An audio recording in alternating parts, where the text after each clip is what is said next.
কেমন আছো রাইডার ফ্যামিলিগণ? নতুন ভোরের নতুন দিনে সবাইকে স্বাগতম। সো আজ ফাইনালি আমি বেরিয়ে পড়েছি আবারও একটা নতুন ট্রাভেল ব্লগের জন্য। এখন দেখতে পাচ্ছ বনগাঁ জংশন দাঁড়িয়ে রয়েছে। বনগাঁ জংশনের ফুটওয়ে ব্রিজের উপরে।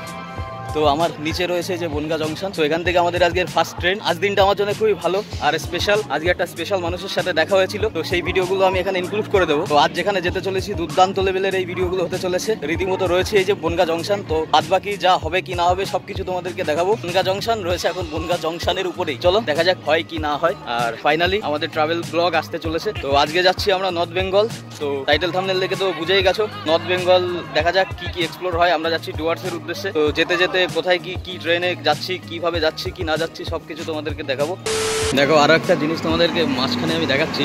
বনগাঁ জংশন থেকে যে বাংলাদেশ বনগাঁ ইন্টারন্যাশনাল ট্রেন, এই যে দেখো কলকাতা খুলনা, মানে এটা কলকাতা যাচ্ছে, খুলনা থেকে কলকাতায় যাচ্ছে। তো ইন্টারন্যাশনাল মানে একদম একটা অ্যাক্টিভিটিস এলাকা স্টেশন। তো এইখানে দেখতে পাচ্ছ এই যে বন্ধন এক্সপ্রেস, এটা যাচ্ছে যে কলকাতা খুলনা লেখা রয়েছে। আর আমরাও যাচ্ছি এখন উত্তরবঙ্গের দিকে যাচ্ছি। চলো যেতে যেতে দেখাচ্ছি। সময় এখন 5:53 নির্ধারিত সময়ে আমাদের ট্রেন ছেড়ে দিয়েছে বনগাঁ জংশন ছেড়ে। এখন আমরা বেরোচ্ছি। এই যে ওপরে রয়েছে দেখতে পাচ্ছ। এই যে এখন 13149 কাঞ্চনকন্যা এক্সপ্রেস। Departure time 20:35। দেখা যাক কখন ছাড়ে। না এখন সময় রাত 8:35।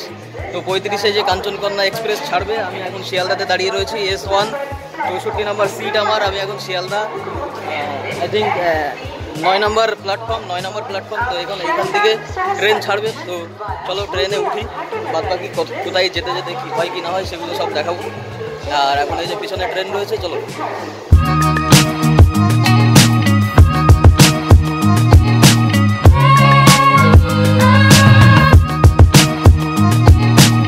এখন ঘড়িতে সময় সকাল 8:05। আর আমরা এখন পৌঁছেছি হচ্ছে শিলিগুড়ি স্টেশনে। আমাদের কাঞ্চনকন্যা এক্সপ্রেস এখন এসে পৌঁছেছে শিলিগুড়ি স্টেশনে। আর কিছুটা আর 1 ঘন্টা মতো পথ বাকি রয়েছে যাওয়ার পরে, তারপরে দেখাচ্ছি। সময় 8:36।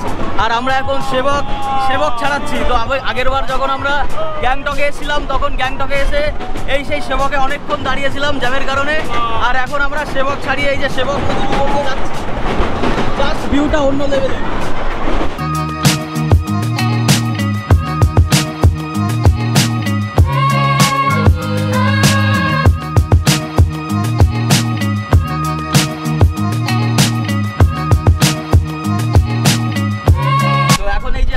ডান দিকে দেখতে পাচ্ছ, ডান দিকে রয়েছে সেবকের দিকে উপরের দিকে গেলে পরে গ্যাংটক, কুর্সিয়ং, তারপরে দার্জিলিং চলে যাচ্ছে।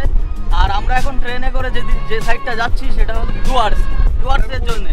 তো আলিপুর ডুয়ার্সের দিকে আমরা যাচ্ছি। আর এখন আমরাও সেবকের উপর দিয়ে যাচ্ছি। আর এই যে পুরো যে জায়গাটা দিয়ে যাচ্ছি, এনজিপি থেকে ভিস্টাডোম ট্রেন ছাড়ে, যেটা একটা স্পেশাল ট্রেন। সেখান থেকে তোমরা টিকিট করে পুরো একদম ট্রেনটা কাছের থাকে, যে উইন্ডোগুলো থাকে সেগুলো থেকে এই যে ফরেস্টগুলো রয়েছে, যে জঙ্গলগুলো রয়েছে সেগুলো তোমরা ভালোভাবে উপলব্ধি করতে পারবে বা দেখতে পারবে। আমি তাও তোমাদেরকে দেখাচ্ছি এই ট্রেন থেকেই, রেলওয়েতে করে, মানে ট্রেনে করে টানেলের মধ্যে দিয়ে যাচ্ছি প্রথমবার। ঠিক আছে, এখনই বার হবে। এর আগে আমরা বাইকে করে টানেল গিয়েছিলাম আর সিকিমের একটা টানেল দিয়ে। আর এখন ট্রেনের একটা টানেল থেকে আমরা বার হলাম। এই যে আমার বিলিয়ন বাপন ভাই, হাই গাইজ রয়েছে। এখন ট্রেনে রয়েছি, সেবক আমরা পার করেছি। সেবক পার করে রীতিমতো যাচ্ছি আমরা ডুয়ার্সের দিকে। সেইখানে গিয়ে কত রকম কি অ্যাক্টিভিটি হয় সব কিছু দেখাবো। আর এখন সুন্দর জাস্ট গ্রিনারি, পাহাড়, তার মধ্যে দিয়ে ট্রেন যাচ্ছে। আর এইরকম ভিউ এনজয় করতে করতে আমরা যাচ্ছি। বাবুল ভাই কিছু বলো।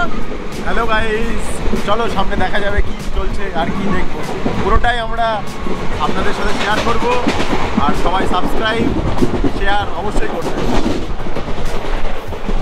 আর আমাদের এই পুরো ট্যুরটা যারা অর্গানাইজ করেছে সেটা হলো বিভূতিভূষণ বিএড কলেজ। আর আমি তোমাদের সাথে বিভূতি রয়েছি। তো ব্যাপারটা হচ্ছে এরকম। আর আমাদের যে মানে বিএড কলেজের থেকে এই যে বাপন ভাই বিএড এখন মানে বিএড করছে। তো বাপন ভাইদেরই কলেজ, আমি জাস্ট গেস্ট পারপাস যাচ্ছি। তো সেইখানে গিয়ে তাদের অ্যাক্টিভিটিস কী হয় কি না হয় জঙ্গল সাফারি A to Z সবকিছু দেখাবো তোমাদের সাথে, জুড়ে থাকো ভিডিওতে।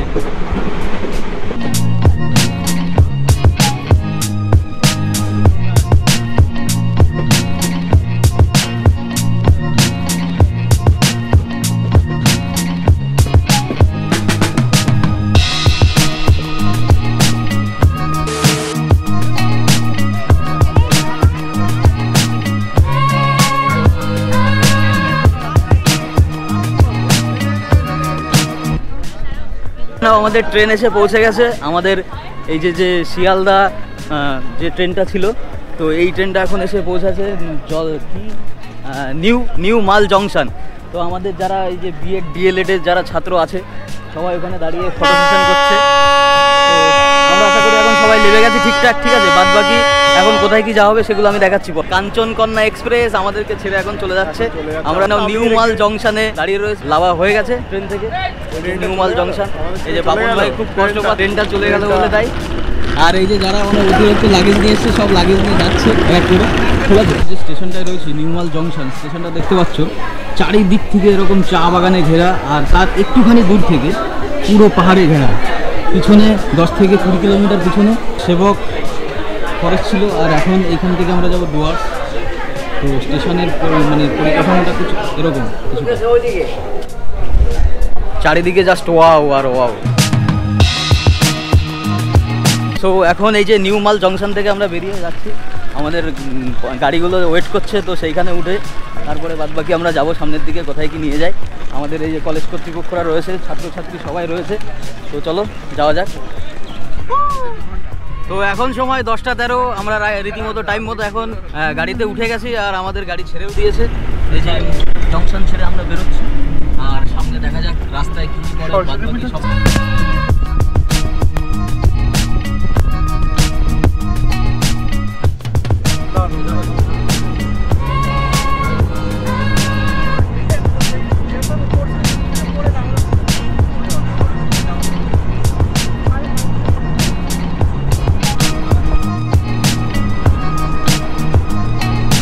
সুন্দর একটা কটেজে এসছে, আর এই কটেজটা আমি তোমাদেরকে ঘুরিয়ে তো দেখাবো। তার আগে আমি তোমাদেরকে রুমটা একটু দেখাই, যেহেতু রুমে আগে চলে এসেছে। একটু ইনস্ট্রাকশন ছিল, সেই ইনস্ট্রাকশনগুলো পালন করে তারপরে আমাদেরকে চাবি নিয়ে আসতে হয়েছে, গাইডলাইন্স কিছু ছিল।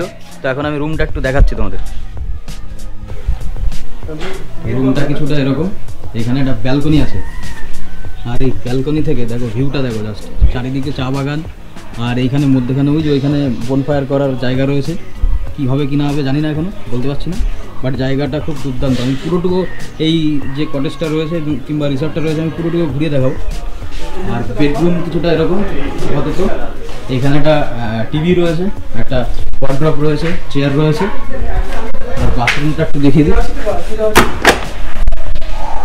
জাস্ট ক্লিন, ঠিক আছে, অসুবিধা নেই। গিজার রয়েছে, ঠান্ডা যদি পরে এখনো ঠান্ডার সেরকম কোনো প্রকোপ দেখছি না। তো এই মতো অবস্থা, আর বাদ বাকি একটু রেস্ট নিয়ে তারপরে জানাচ্ছি সব কিছু। তো এখন চলে এসেছি দুপুরের খাওয়া দাওয়া করতে, আর আমরা এখান থেকে দুপুরের খাওয়া দাওয়া সেরে জাস্ট একটু রেস্ট নিয়ে আবার বেরিয়ে পড়বো আমরা জঙ্গল সাফারির উদ্দেশ্যে আজকের দিনে। তো আবার জঙ্গল সাফারি করার সময় তোমাদের সাথে দেখা হচ্ছে। চলো আজকের ভিডিও শেষ করছি এখানে, দেখা হচ্ছে পরের ভিডিও।